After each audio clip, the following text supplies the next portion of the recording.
Look at this beautiful chart, over 900% ROI in just 2 days. Now, the question is it too late to get in? Well, at the time of recording, we're not even at 250 holders yet. And today I'm going to discuss about something that is much more important than the price, but the value. What value Solomon Protocol is bringing to the crypto market? What are the use cases? These are all things that we're going to cover in this video coming up after the intro. What's up guys, this is JC and welcome to the Wealth Engineering channel. The more you pay attention to, the more aware you become. And in this channel, we pay attention to stocks and more importantly, crypto. These days, I'm 100% on crypto so that we can grow our portfolio faster. If this is something that interests you, I want you to smash the like button, subscribe, and click the bell. Just quickly, I started a community on Discord. You can join for free. Link will be in the description below.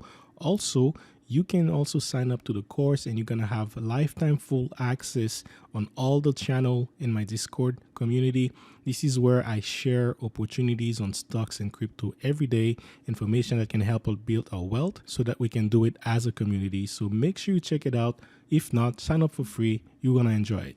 With that said, you came here for the truth. Let's just dive deep into it. All right, today I want to talk about Solomon Protocol.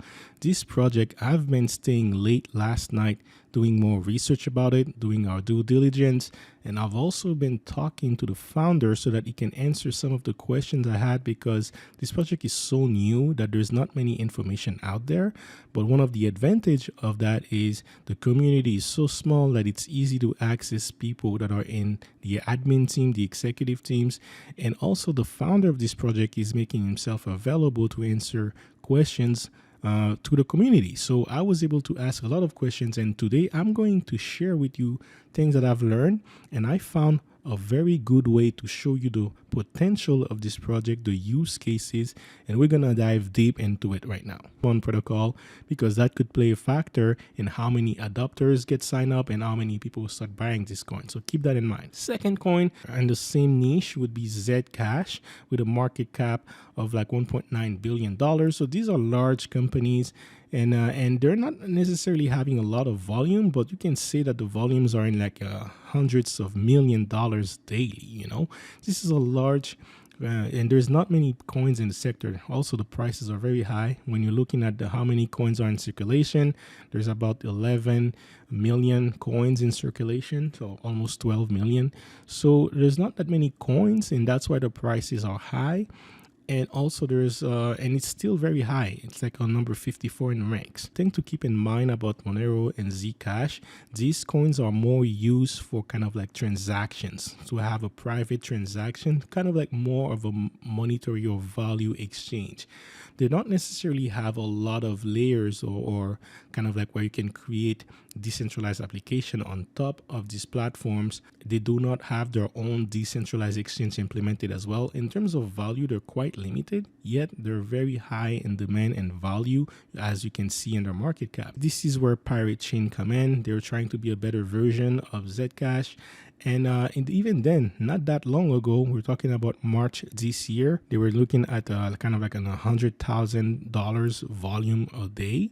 And all of a sudden now we're looking at kind of like 1.5, 2 million volume a day. So this entire industry is doing well this year, especially Pirate Coin. And that was just in barely 2 months. Now the market cap already reached $1 billion. So Pirate Chain, which is kind of like fairly recent in the crypto in the privacy coin niche, is already reached $1 billion market cap. How many cryptos they have in circulation? They have about 180 million coins in circulation, and the price already reached $5. In comparison with Solomon Protocol, they have Solomon have 1.2 billion. Let's say the price will reach $1 per coin. That will bring them to a market cap of $1.2 billion. So it's not so far off to think that this project can reach the $1 billion market cap. Is this going to happen this year? We're not sure. I don't know. It could happen next 2-3 years, but eventually It's very possible because this is a small niche in the entire crypto market. There's not many projects who's doing it, and most of them, if not all, are in at least $1 million market cap. So right now we're barely in 100,000 market cap. We're not even reaching 1 million market cap yet in the project because we're so early. So is it too late to invest? Absolutely not. The potentials are very high on this one, but is that enough to invest in it? Well, no, not really. Today I'm going to show you a couple things that I find out about this project that I believe is really encouraging for a long-term holder. Before, I used to think of this project as a short-term play, but now after I find out about this, I'm going to hold my bag for a very long time and buy more. So the part that is really important to pay attention to is the OS. This is the central part of the entire protocol, and from there is a lot of different use cases that can happen from this. So Solomon OS stands for operating system. And think of it as Windows operating system or Mac OS. Well, instead of using that, you can use a Linux-based operating system, or basically Solomon OS. So they're going to create their own operating system, something that you can load up on a computer instead of loading up Windows. That will allow them to protect your IP, your privacy, but more importantly, it's blocking any external entity to come into your system.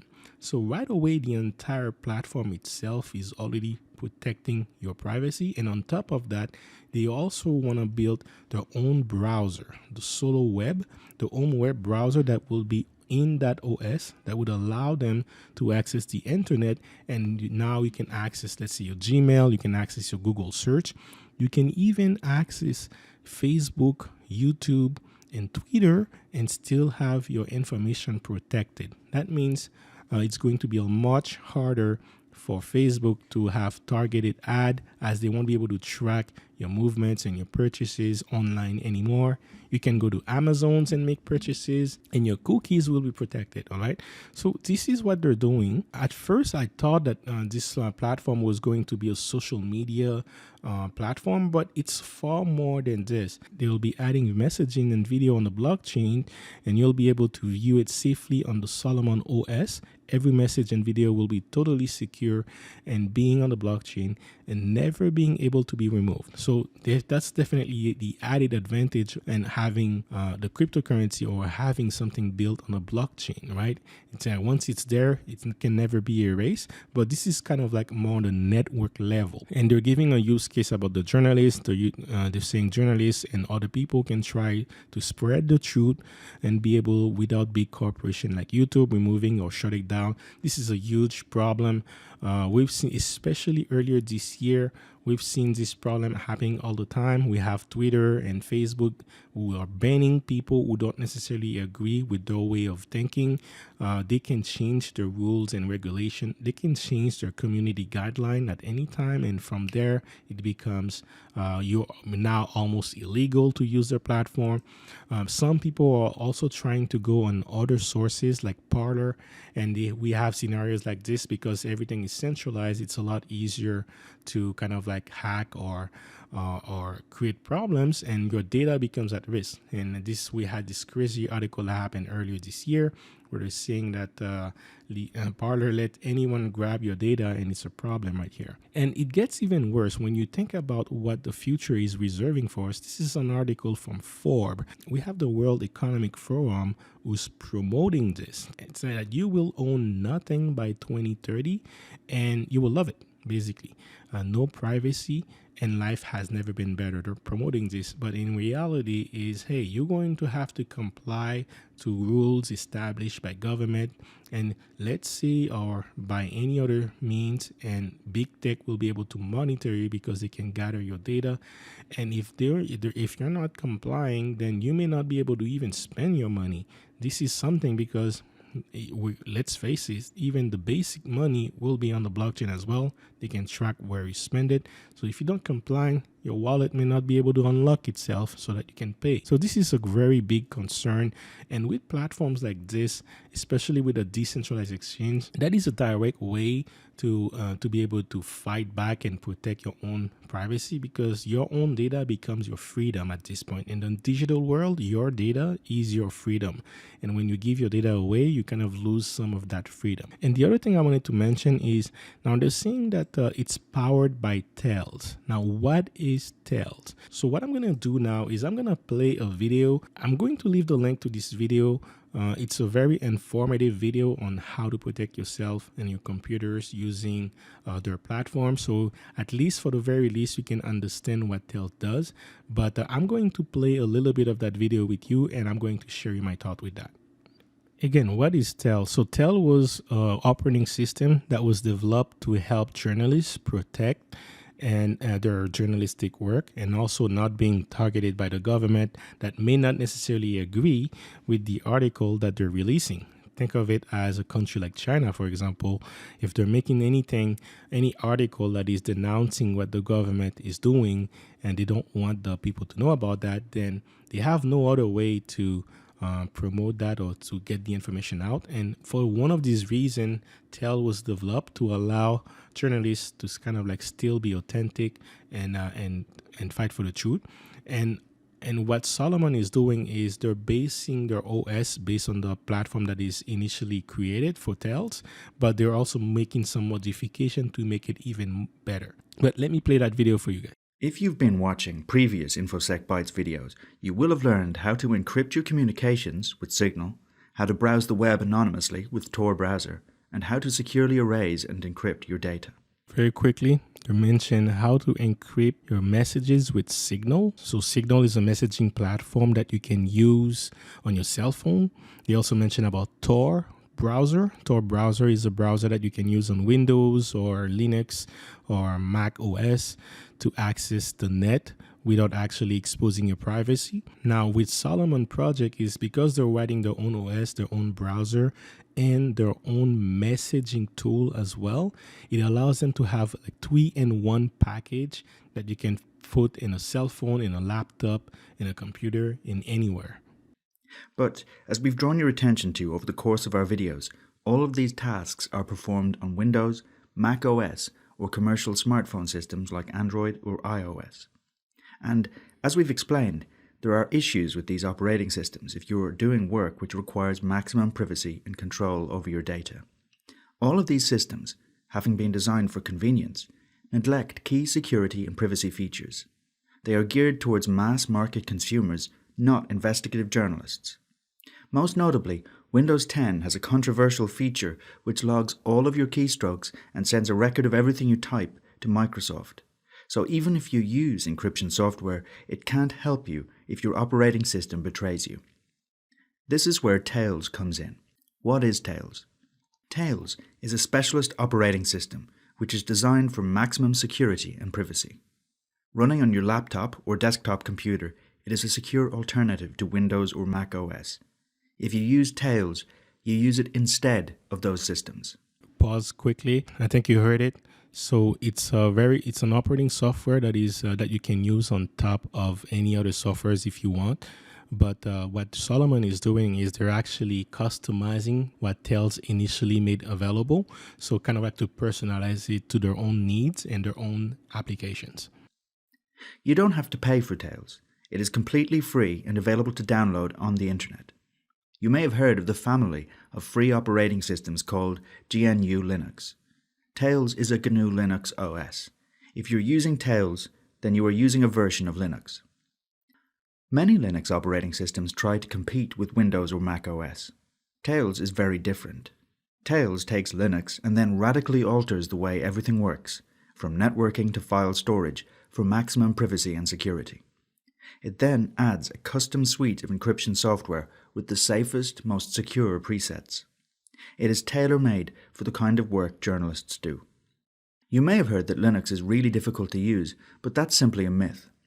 While it might be a bit of a headache to get hold of Tails and get it up and running, once you do, everything is ready to go. It has a modern OS design and a very intuitive interface. It actually makes everything a lot easier and also much safer. The name, Tails, is actually an acronym. It stands for the Amnesic Incognito Live System. Let's unpack this, because it's a good way of understanding how Tails works.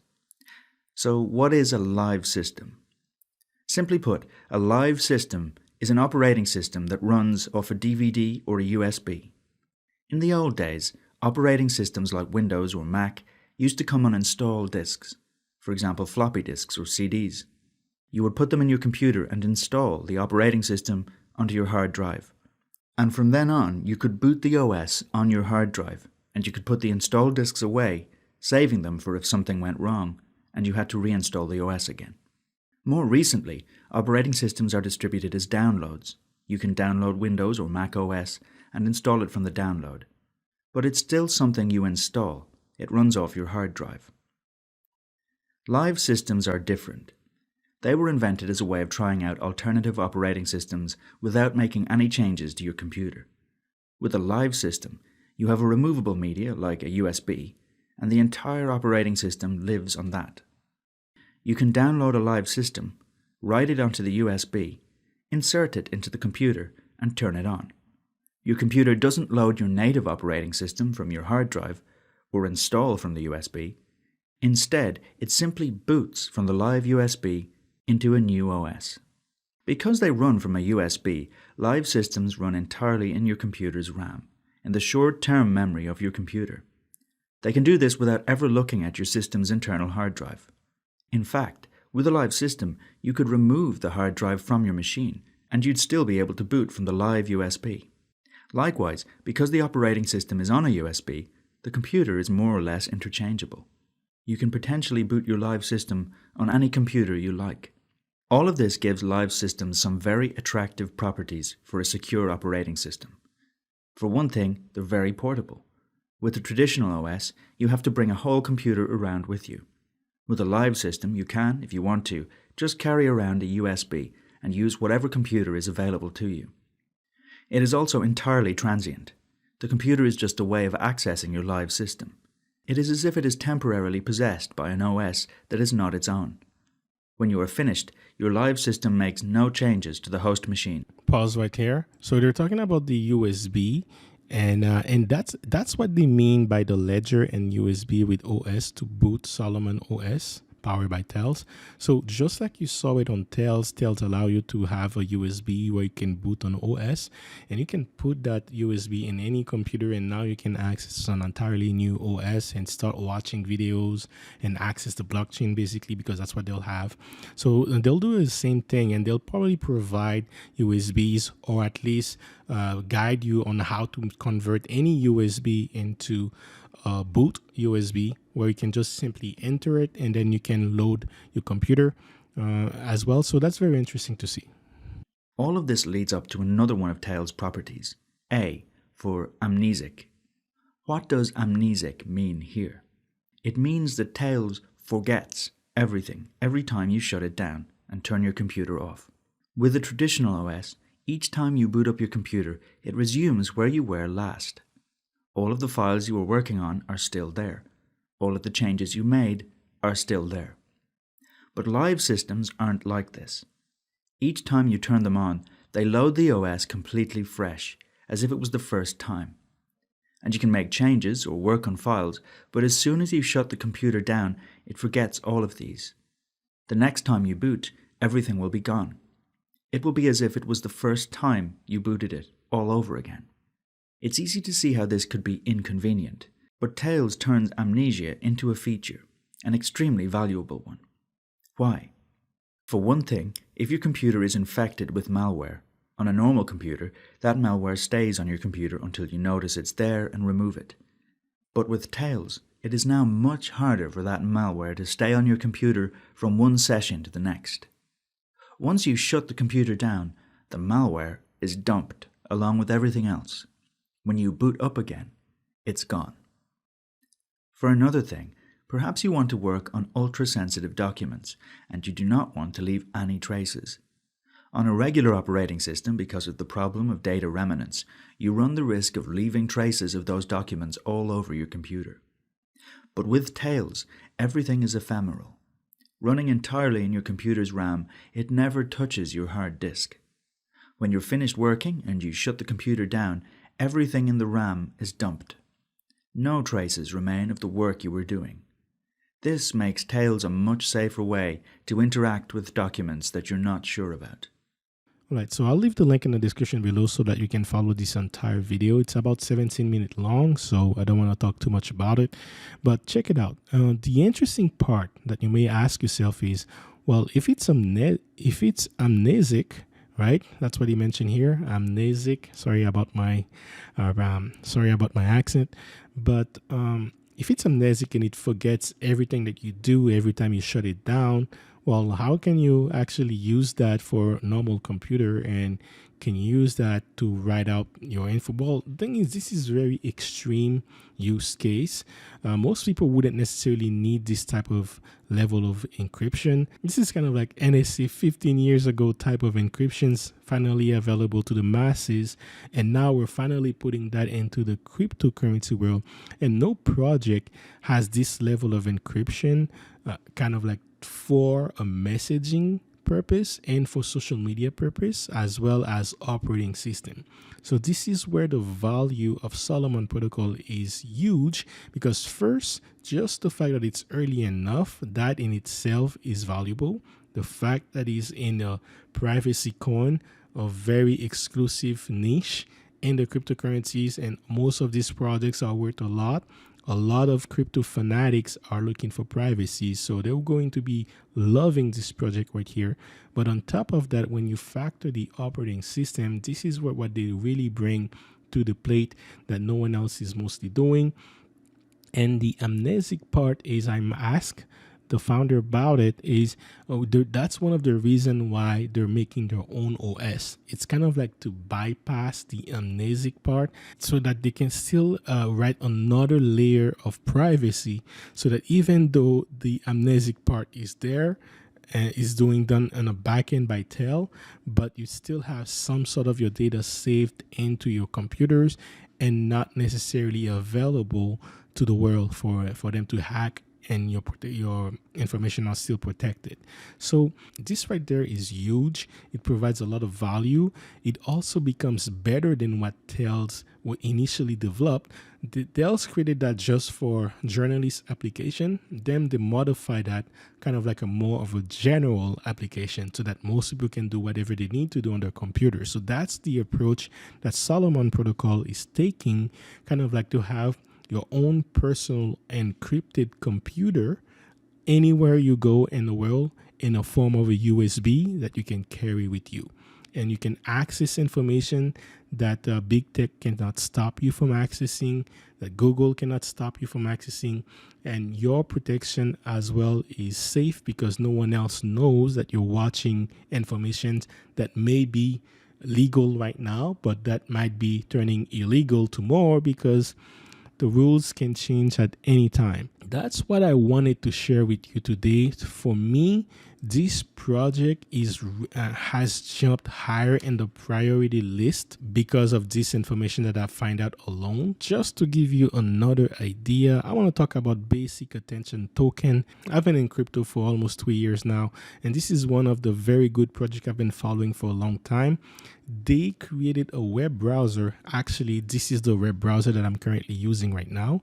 And this browser allows you to kind of like block your certain information, so that it's not easy for platforms like Facebook, YouTube to get it, and you can protect some sort of your data, and you get compensated for your data. So they make that system available.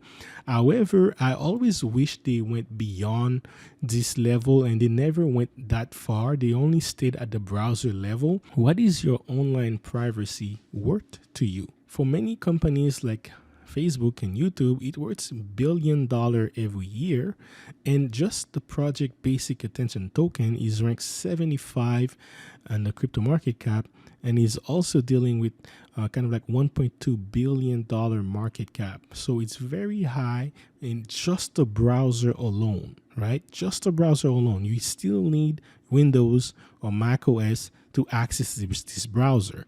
So imagine having the entire package, not just the browser, but also the operating system and the messaging app that you can put on your cell phone, or you can put on your computer. You can put it on a USB that you can carry anywhere in the world and transform any computer into a safe platform that you can use and access and exchange your cryptocurrencies, because they also have a swap, a decentralized exchange built on the platform. So they're adding a lot of value into one project that is unheard of in the privacy coin sector. So when you factor all this, it has a lot of value, and it's just a matter of time before this coin reach the $1 million market cap, which technically would transform the price with another 10x. And I believe this project has the potential to at least reach the $1 billion market cap. So we're talking about $1 per coin. So this is what I believe is the potential for this project, and I see it going. So honestly, $1 I would still buy it, because it's worth much more than that, in my opinion. So with that said, I'm going to keep researching on this project and find out more information about it and keep you updated, and we'll go from there. But until then, if you haven't bought it already, make sure you buy it. Link will be in the description below, and I'll also make a video on how to buy it. That will be my next video. We'll talk on the next one.